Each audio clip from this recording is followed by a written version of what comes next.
Hi again guys, and welcome to another top-end build for Forza 6, and before we get into the tune, of course, as always, you can check out keywords in the description below if you want to just get this tune on your car, as I do with all of my builds. Now this particular build is for a very popular and very respected performance car, the Honda NSX-R. In particular, this is the Team Forza edition.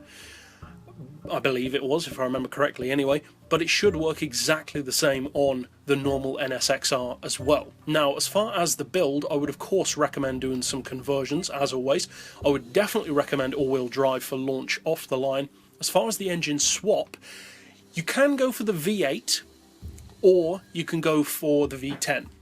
Now, I've opted for the V10. They both have similar kinds of power, so by all means try both, find what works best for you. Maybe the V8 will be quicker on this particular car, just give them a try. Now as far as the tune itself, I would recommend gearing of 2.9 on the final drive, then individual gears of, again, 2.9, then 2.1, 1.5, 1.15, 0.95 and 0.79.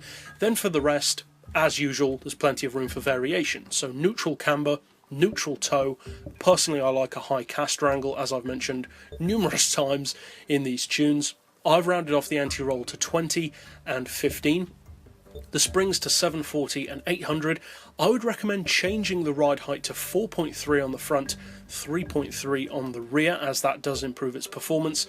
As far as the dampers, I've rounded those off to 9, 9.5, 6 and 6.5, and then finally, or actually not finally, downforce first of all, we do have as low as possible. And finally, for the diff, in particular with all-wheel drive, I would recommend a split of 80% in favour of the rear. So this car has got some pretty impressive numbers quoted, but can it actually do that? Well, let's take it out to the Le Mans to find out.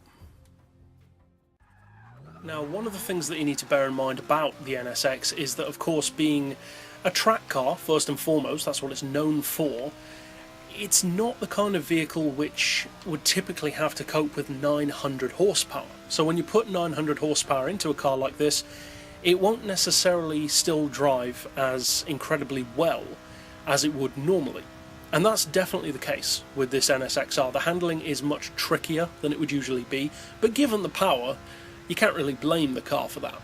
Overall, in a straight line, I would say that the main advantage for this car is that people don't expect it to be as quick as it is. The top speed you'd assume would be high with 900 horsepower, but not as high as it is. This is a seriously quick car, and it's actually faster than most of the other JDM cars in the game.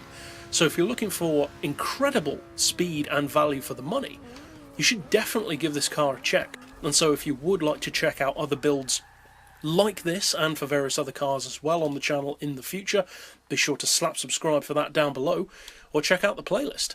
But for now, as always, thanks for watching.